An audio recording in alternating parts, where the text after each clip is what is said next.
Welcome back, Pokemon trainers.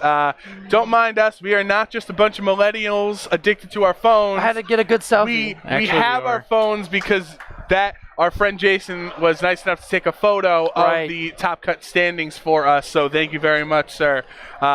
We're going to give you the information who has made Top Cut and who will play tomorrow for the chance of being the Charlotte Regional Champion. So let's just get through the list, right? No need to wait any longer. No, well, we could spend some more time talking about other things. Maybe things aren't even related to Pokemon. No.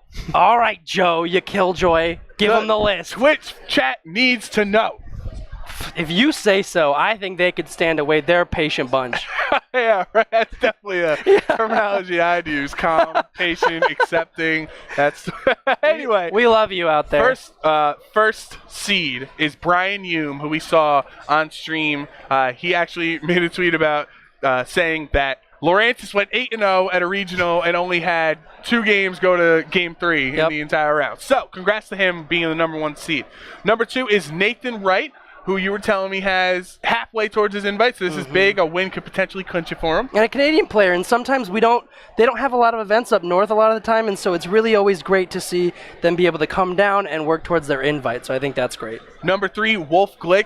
Who's that? You gotta think this is going to regional. Wolf Glick, of course, the Top Cuts, but Wolf doesn't have a lot of championship points this season. Hasn't come out to as many events, I believe. So a win would be huge for him. Yeah, we had the benefit of actually casting him earlier in the day, and you could just see, just in the interview post game, he had a lot of confidence in that Charizard X team and really fitting to his play style. So I think Wolf a force to be reckoned with, just in his own right, but even more dangerous when he's got a team that works to his advantage. I would also like to see all the people in the community that say Melodic is bad, now that Wolf Top Cut an event with Melodic, are they still going to say that it's bad? Number 4, Benjamin Hartman, who we did not have on stream, so I don't have as much information about him. But we'll get him tomorrow. Yes, absolutely. We will see him tomorrow. Number 5, Ashton Cox, who we saw lose in his stream match to Wolf Glick, but of course, one of the best players in the world and one of the top players in North America. Yeah, and talking about going hot after that, winning 7 in a row or 6 in a row after that game.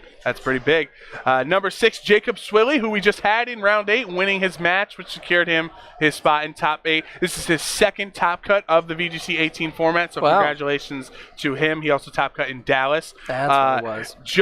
Joseph Castiglione, I forget Castigliola, who we had in round 7 with his match. So that's another face, and then a face that people have been clamoring for all day, but we were not able to find space for. Oh, that kind of ran. Was Sean Bannon. He is your final top 8 participant, and if you're wondering, we didn't get to see him today, well, tomorrow, lucky for you, we will be streaming every single top 8 match here at Battle Factory VGC, so stay tuned for that. But let's do a little wrap-up show. Let's do it. It's not as sweet without the bitter. Players who bubbled out are Jeremy Odena, who we saw very early on in the day with his Mega Manectric and team that he had. Jake Muller also on stream. Brady Smith also on stream. David Mancuso had on the stream too. He was so confident. He was doing so well. He was 5-0 and ended up 6-2. And then Colin Heyer, who started off kind of rough, I believe 3-2 or something like that, and ended up 6-2. So he was able to at least get championship points out of this. 14th, Daniel Thorpe. Jerry Woods III is 15th, and then Kazi Rahman. Remember that guy all the way back in round 1? Oh, yeah. He stayed strong. Yeah. He stayed strong, and he got the CP, and I think, obviously, you always want a top cut, but it's important to walk away from these events with something, to hang your hat on, and top 16 is nothing to snub your nose at. So. And that means that there were multiple people who went 6-2 that did not get top 16, as Maura Hazen, who we had on round 8, lost that match and ended up outside of top 16. So we'll still get championship points by being top 32, but that really is unfortunate because of how close of a set that round 8 was. Yeah, I mean, she went from could have been in cut to, on the outside of 16, but honestly well played, and like you said, still walking away with 32 top 32 CP, and more importantly, I know a lot of other people on this list, some of them, even though they didn't top cut, still were able to lock in their Worlds invite, and that's very exciting for all of them. Right, just like number 1 seed Brian Hume, he has Jake Mueller too. Jake, congrats to Jake. Yep. I think after round 5, Brian had solidified his world's invite. Yeah. So now this is just for the money, for the glory. Right. Brian is a player who is hard on himself at times, but he really does have great potential and is a wonderful Pokemon player. So it would be really nice if he was able to come away with the regional victory here in Charlotte. Yeah. So any other things you want? I mean, what's the big takeaway? Lurantis? We can't leave today. Let's talk. Yeah, what are you coming away with day 1 here in Charlotte? We cannot leave today without talking about just the impact that Incineroar had on the metagame today.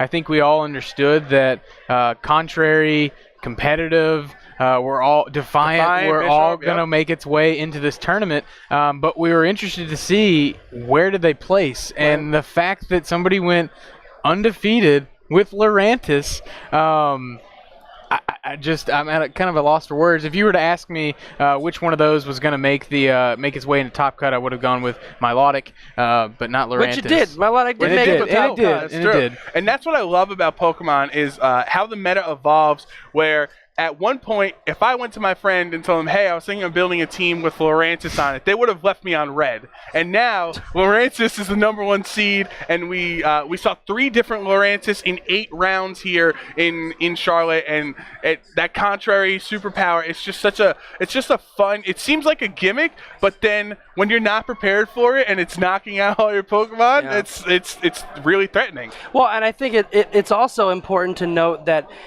it's been said that sometimes when a Pokemon that you're not expecting to do that well makes its way to Top Cut, and some people have called that maybe like a fluke, maybe just that person played out of their mind, and they maybe attribute to the player more than the Pokemon itself. However, going 8-0, you gotta wonder, maybe it's the Pokemon in this case. Obviously, Brian's very talented, but it kind of maybe speaks to its place in the metagame going forward, and I think that's important. So. Yeah, there's been Pokemon throughout this season. We had, last year we had Serena and Nidoking. Like that, everyone has their pockets to shine. Right. But is there anything, Marty, that you think is prep for this format that we don't really see do well today? Like maybe other Defiant users or competitive users, just anything that you are wishing to see more of here on day 1? I thought I'd see a lot more Kartana than I saw in the Top Cut. I mean, overall, we looked at the usage stat, and Kartana was up there in the top 10 as the one step ahead, or 2 steps ahead look. Since Intimidate Incineroar is going to be here, and Milotic is the common counter, maybe the Kartana usage would increase, and we saw that, but didn't necessarily reflect a strong performance in the Top Cut necessarily. So that was definitely something that a big takeaway for me from this Charlotte Regional. All right, so any closing remarks on day? How have you guys been doing? I've been with you all day. Yeah. I've been having fun. What are your thoughts here on the caster desk? I feel like I feel like I'm pretty happy with it. It's my first time back at casting regional in quite some time. I know it was Marty's first time out, and I think we had a good job. Put on a good show. Hopefully you guys all agree out there. Hopefully you like these kind of analyst desks, these conversations. Obviously, we're all open to feedback and let us know ways we can improve segments, especially like this, since they're kind of new. We saw Nugget Bridge do a little bit something like this, and we hopefully can kind of build on that, and we can keep improving and evolving the caster meta. Exactly. I'm waiting to hit my final form. I've been tired of holding this Eviolite, so I got all that bulk. Yeah, I thought we saw a really good mix of players that are pretty well known in the Top Cut, as well as new players, and that's something that excites me. You love seeing the top players make it to Top Cut because they're very well known, and you've got a little bit of emotional investment if there's somebody you're rooting for. But it's also nice to see the up-and-comers kick down the door and stake claim to the metagame and consistently build on that. So tomorrow I'll be looking to see can one of those potentially dethrone a former world champion like Wolf Glick?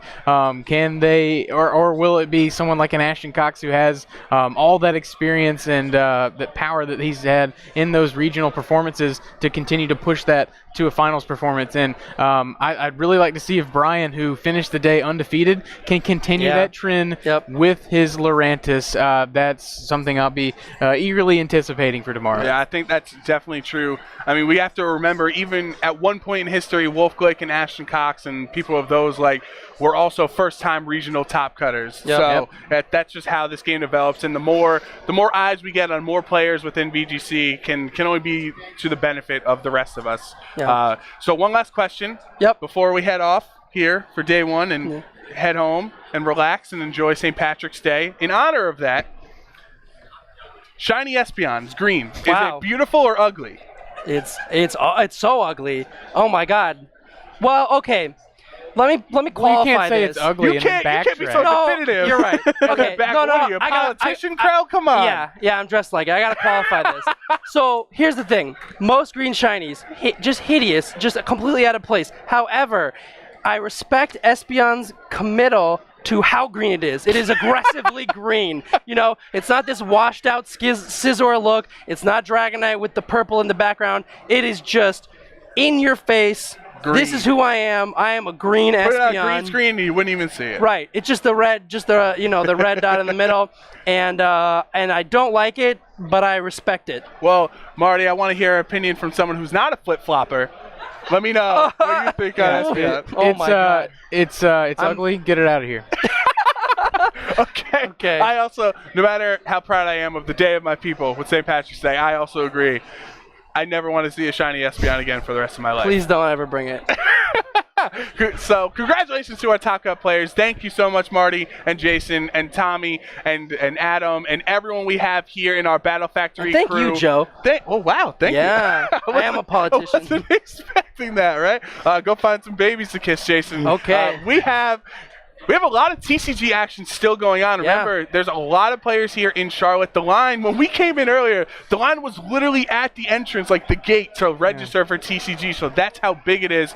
Please do yourself a favor if you're not familiar with it or are a big fan of the Pokemon Trading Card game. Type !TCG in chat and head on over to Battle Factory TCG. That's going to do it for us. We will see you bright and early tomorrow morning. We will let you know that time. Go follow us on Twitter @Battle Factory to get that information. See you tomorrow. We got the predictions coming.